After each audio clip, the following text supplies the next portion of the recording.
Hey guys, happy Thursday. Hope you guys are hanging in there tight. We are like officially a month in without school, and most of us have been quarantining for weeks now. I don't know about you, but I'm starting to get to the bottom of the barrel of what Netflix has to offer. Like I'm starting to get really strangely into the shows that my kids are watching. So this may be a long summer.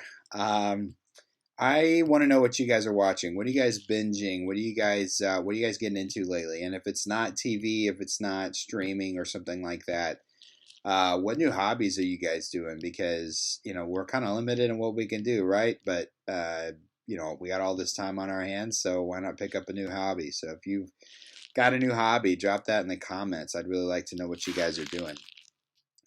It's been a wild time for sure. Like I know that like my new hobby is doing all the laundry and dishes. Like we used to split that chore, but like in order to pass the time, like I'm like, hey, you know what? Let me do this.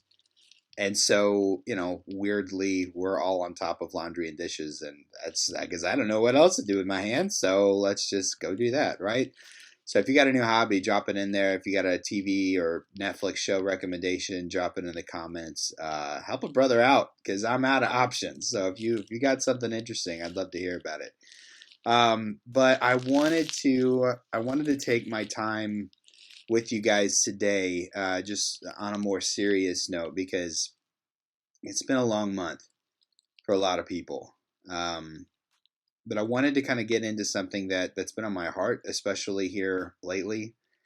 And I've shared with students in the past about some of this, but I wanted to revisit because I still kind of get wrapped up in this mess sometimes. But I'll start off with a question. Like, do you guys have friends who are just kind of naturally talented at stuff, like really good at everything, frustratingly good at everything?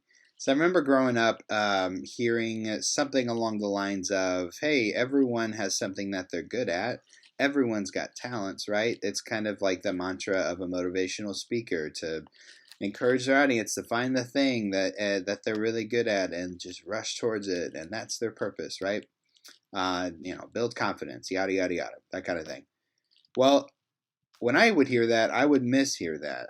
What I really heard was everyone has something that they're the best at, and I really let that mindset take over everything that I did. Like everything I tried to do had that ideal in the middle of it. Whether it was any sport, basketball, baseball, soccer, football. I did swim team. I was in the band. What academics, running, jumping, throwing, catching, any aspect of anything. Like I would try that thing, realize I wasn't the best guy on the field or the court or whatever, and I just kind of stopped trying. 'Cause even the stuff that I was good at, like there were five other guys on the team that were just better than me, and man, did that get to me. Rather than being the best at something, I wasn't the best at anything. And I'm here to tell you, Satan can jump on that real fast, and he did with me. What it did was send me into a spiral for years, thinking that I'm not good enough. That thought just kind of completely took over every aspect of my life. Sports, school, my marriage, my job, my life as a dad. I mean, everything. It's just I don't measure up to, and then insert name here. I don't measure up to that person at insert activity here, so therefore I must be worthless and devoid of value. Like that's where my mind would go, and I think as we're all stuck indoors, whether it's not feeling good enough or something else, some other trigger, a lot of people are having their mental health attacked by Satan. Um, and I wanted to make sure that we're all okay with this. But my mind would always wander off to, like, if I'm not the best at something, then I must be worthless, right? I connected the idea of not being the best at something as failure, like to live up to God's design for me. And this is all the start of like a decade of really battling with this, and I'm still fighting it. But my perspective has changed some, and I wanted to share that. So here's what I want to leave. I want to leave this with you today. One of the biggest lies that Satan has ever told us is that our value is tied up in our level of goodness. And what I mean by that is, if we're not talented or gifted or exceptional at something, then we convince ourselves that we lack value somehow. And the opposite is also true. Just because you're exceptional at something doesn't mean that you are more valuable than someone else. Thankfully, for the sake of my mental health, I know that our value is tied up in something bigger, much, much bigger, and much, much greater than ourselves. We are not the measure of our abilities. This last Sunday marked roughly the 1991st anniversary of the resurrection of Jesus, give or take a year. But before that, people literally were measured and judged on their ability to stay pure, to stay sharp on a list of rules that were a mile long. But what happened last weekend represented a complete paradigm shift in the value of humanity. And it's something to be thankful for. This is why Easter matters. Allow me to read from this very famous passage in John chapter 1. Okay, I'm just going to read it. In the beginning was the Word, and the Word was with God, and the Word was God. In him was life, and the life was the light of men.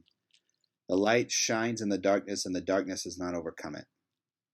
But to all who receive him, who believe in his name, he gave the right to become children of God, who were born not of blood, nor of the will of the flesh, nor of the will of man, but of God.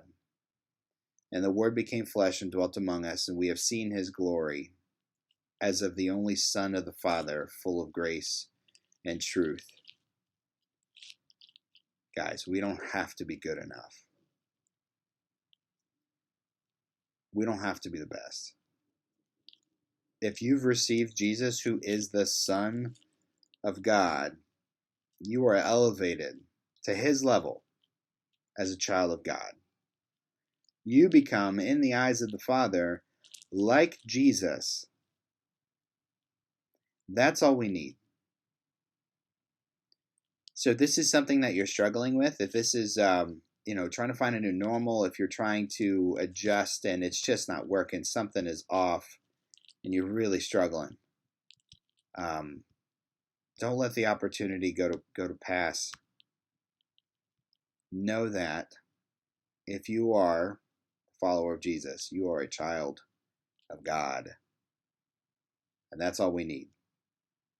Okay, you've got a whole family of people who love you, and you've got a whole family of believers who are right there beside you. Thanks, guys. Have a great weekend. We'll see you next time. We're going to alternate here. And so it's my turn this week, and you'll see Miss Wendy here next week. But enjoy your weekend. It's going to warm up some, so that's good, right? So get outside, have some fun, and we'll talk to you guys later, okay? Love you guys. See ya.